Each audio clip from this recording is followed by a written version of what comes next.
Salut tout le monde, c'est Vincent de la chaîne 120 Informatique et bienvenue dans cette vidéo de présentation du PC Gamer AMD. Donc pour un prix de 650 € pour pouvoir bien débuter sur PC et pour jouer en qualité correcte, je vais vous présenter cette configuration qui me semble plutôt homogène, que vous pourrez retrouver sur mon site ou sur d'autres sites, c'est comme vous le voulez. Donc on va enchaîner tout de suite, on part direct dans le vif du sujet. Par le processeur, donc c'est la configuration AMD, donc on part sur un processeur AMD, donc le FX 6300 qui est un processeur à moins de 100 € et qui est un bon processeur. Pour avoir pu déjà monter la configuration, vous dire que les jeux tournent déjà bien dessus. Il y aura peut-être des vidéos benchmark de la config ou quoi, vous verrez tout ça sur la chaîne. Et également dans la description du produit, vous verrez ça à la fin de la vidéo. Donc le FX 6300, c'est un bon processeur de chez AMD qui reste abordable. Donc c'est un processeur avec 6 cœurs qui se débrouille plutôt bien. Donc il est à 3,5 GHz de base et en mode turbo il est à 4,1. Vous pourrez l'overclocker, les processeurs FX s'overclock pardon, extrêmement facilement. Donc vous pouvez facilement trouver ça sur internet, vous verrez tout ça. Donc la consommation, tout ça, on s'en fiche un petit peu. Donc un bon processeur à moindre prix et qui est assez performant, au-dessus d'un i3, entre un i3 et un i7, donc ça reste correct pour le prix. Pour le processeur, il faut forcément une carte mère. Donc on va partir sur du MSI Gaming, donc la MSI 970 Gaming. On part quand même sur un truc plutôt haut de gamme sur les nouveaux modèles, vu qu'on va pas non plus mettre une carte mère trop bas de gamme. On part sur un truc correct quoi, avec beaucoup de ports USB. Moi c'est ma grande hantise quand je manque de ports USB, c'est plutôt la dèche. Déjà que quand on met clavier souris, voilà, il nous en reste plus beaucoup. On part webcam, micro, disque dur externe, tout ça, ça part assez vite, les ports USB. Donc de l'internet, du son en 7 points plaqué or, c'est toujours ça qui fait plaisir. Donc pour 2-3 specs, bon ça va jusqu'à 64 Go en mémoire, même si je pense pas que vous aurez besoin d'autant. En DDR3 en OC on part jusqu'à du 2133 MHz, c'est plutôt correct.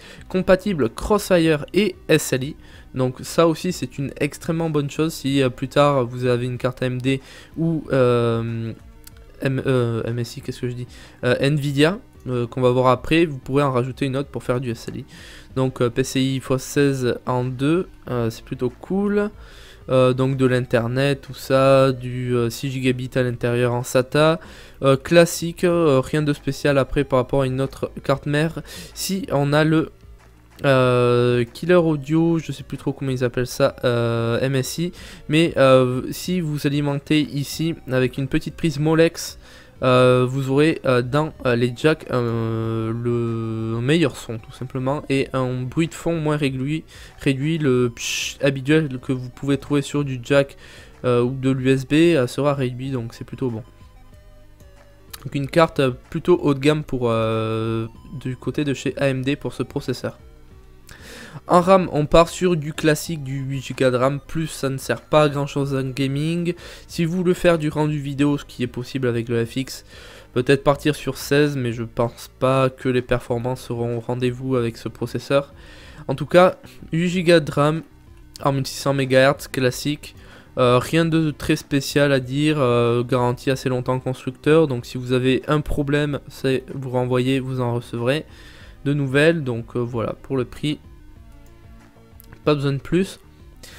On passe au bébé, le gros bébé, la carte graphique. Donc là, GTX 760 de chez Gigabit, donc une très grosse carte graphique qui sera bien refroidie. Donc on voit quand même que mon site a du mal. J'attends mon VPS, on n'en parlera pas, on n'en parlera pas. Bon, vous n'aurez pas les images, je suis désolé. Donc de chez Gigabit, pourquoi Gigabit?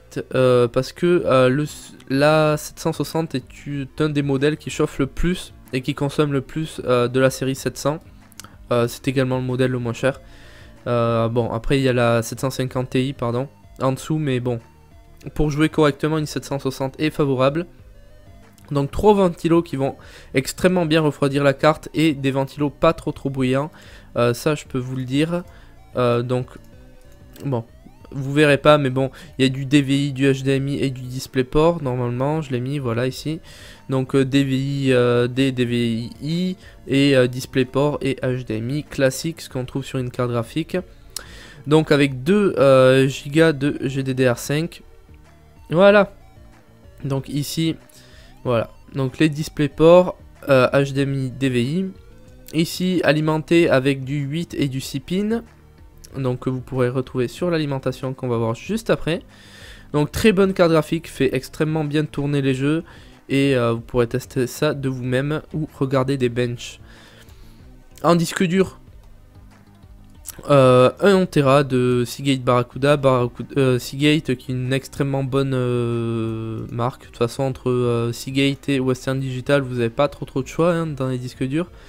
Donc très bon, 1 Tera ça suffit. Vous le scindez en deux ou vous voyez comme vous voulez pour faire une partition. Une partition Windows, une partition jeu. Et c'est parti, vous pouvez jouer. Ça on va le mettre de côté. Le boîtier, je fais pas trop dans l'ordre, c'est un petit peu random les façons dont je vais ouvrir les pages.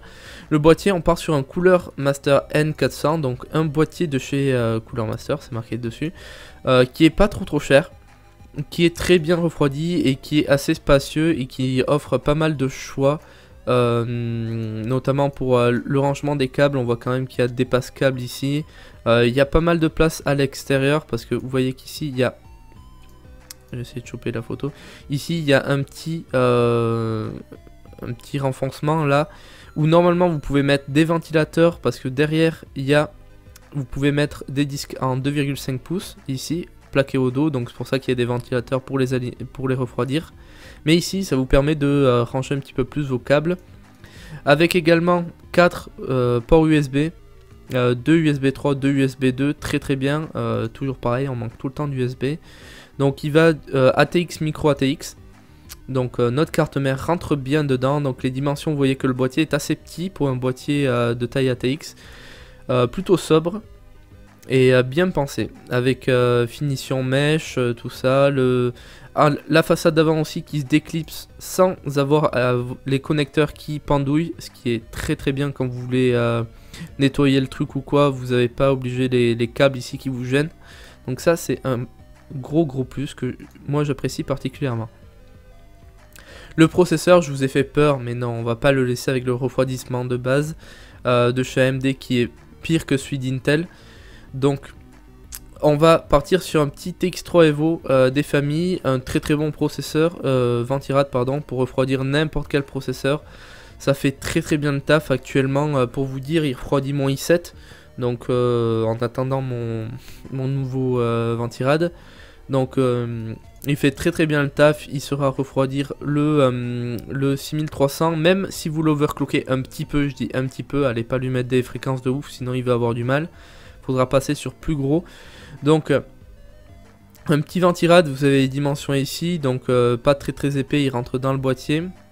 Donc là on peut voir les 3 caloducs ici, qui vont venir se plaquer sur le processeur. Et le ventilateur qui peut faire un petit peu de bruit si vous le mettez à fond, mais généralement il n'atteint pas les 100%, donc 30 dB, mais il tourne aux alentours des 20-25, donc vous l'entendez pas trop avec les autres ventilateurs du boîtier, et de la carte graphique et tous les autres composants qui tournent. Bonne pression statique, le poids on s'en fout un petit peu, et puis voilà. Donc le ventilateur, si vous voulez en mettre un autre pour faire du push-pull, c'est du 9 cm, donc 9 par 9. Classique. Ici, alimentation, vous allez me dire, bah une alimentation blanche, on s'en fout un peu, le boîtier a pas de vitre. Du coup, vu que vous avez ici, si vous le mettez sur le côté, vous verrez ça, donc vous en foutez un peu aussi. On peut mettre un ventilateur sur le côté, j'ai oublié d'en parler. Évidemment, ici, vous avez 2 ventilateurs inclus et vous pouvez en rajouter 4 autres, donc c'est plutôt pas mal. Donc un ici, 2 au-dessus et un sur le côté et un en haut. Voilà.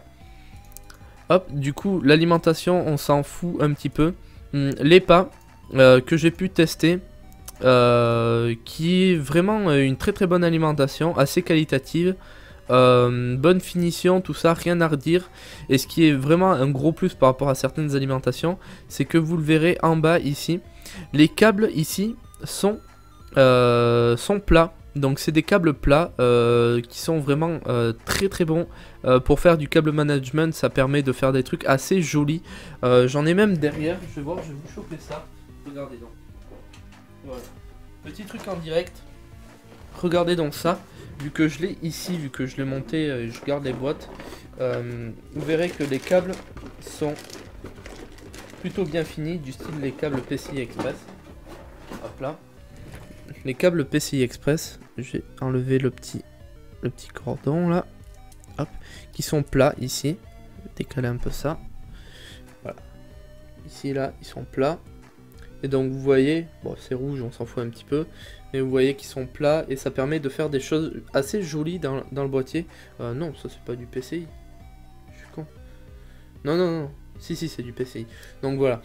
Tous les câbles sont plats comme ça, sauf évidemment le 32 et les connecteurs d'alimentation du processeur, donc les connecteurs CPU, qui eux sont gainés normaux et qui sont directement attachés vu que la ligne n'est que semi-modulaire. Vous pouvez voir ici la grosse gaine.